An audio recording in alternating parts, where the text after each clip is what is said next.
সবার আগে প্রার্থী তালিকা দিয়ে ভোটের ময়দানে অবস্থান নিলেও চূড়ান্ত পর্যায়ে এসে বড় ধরনের পরিবর্তন আনতে যাচ্ছে বাংলাদেশ জামায়াত ইসলামী। নির্ভরযোগ্য সূত্র জানায়, চলমান আন্দোলনের শরিক দল, মহিলা, অমুসলিম, জুলাই যোদ্ধা ও ছাত্র প্রতিনিধি সহ বিভিন্ন শ্রেণী পেশার মানুষকে যুক্ত করতেই এই সিদ্ধান্ত নিয়েছে দলটি। জামায়াতের নির্বাচনী টিম এখন তালিকা চূড়ান্ত করছে, যেখানে থাকছে বড় চমক।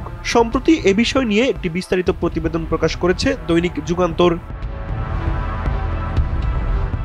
চলতি বছরের শুরুতেই ৩০০ আসনে প্রার্থী ঘোষণা করে নির্বাচনী মাঠে শক্ত অবস্থান নিয়েছিল জামায়াত। প্রার্থীরা দীর্ঘদিন ধরে এলাকা ভিত্তিক প্রচারণায় থাকায় প্রতিটি ভোটারের কাছে পৌঁছানো সম্ভব হয়েছে। একই সঙ্গে জুলাই সনদের উপর গণভোট, পিআর পদ্ধতি, লেভেল প্লেইং ফিল্ড নিশ্চিতকরণ এবং জুলাই গণহত্যার বিচার সহ ৫ দফা দাবিতে আরও ৭টি দলের সঙ্গে যুগপৎ আন্দোলন করছে তারা। শরিক ৮ দলের জন্য প্রয়োজনীয় সংখ্যক আসন ছেড়ে দেবে জামায়াত, এমনটাই বলছে জোটের দায়িত্বশীল সূত্র।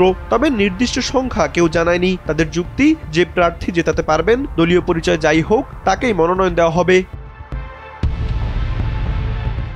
জামায়াতের প্রচার ও মিডিয়া বিভাগের প্রধান অ্যাডভোকেট এহসানুল মাহবুব জোবায়ের বলেন, আসন ভাগাভাগির চেয়ে এখন লক্ষ্য বিজয় নিশ্চিত করা এবং ইসলামপন্থীদের এক ছাতার নিচে আনা। এজন্য বিভিন্ন শ্রেণী পেশার প্রতিনিধিদের অংশগ্রহণকে অগ্রাধিকার দেওয়া হচ্ছে।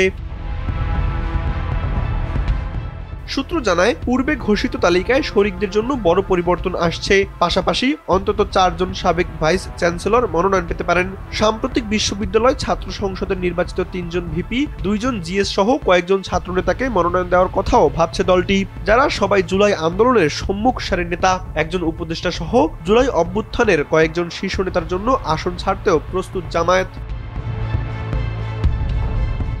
এদিকে আলোচিত ইসলামিক স্কলার মিজানুর রহমান আজহারীকে ঢাকা ৫ আসনে মনোনয়ন দেওয়া হচ্ছে, এমন খবর সোশ্যাল মিডিয়ায় ভাইরাল। যদিও জামায়াত এটি সরাসরি অস্বীকার করেনি, বরং জানিয়েছে জনপ্রিয় আলেমদের সংসদে আনার পরিকল্পনা রয়েছে তাদের। ইতোমধ্যে কুষ্টিয়ার একটি আসনে বক্তা আমির হামজার মনোনয়ন চূড়ান্ত হয়েছে বলে জানা গেছে। জামায়াত না করলেও জনপ্রিয় আলেমদেরও এই তালিকায় যুক্ত করার চেষ্টা চলছে।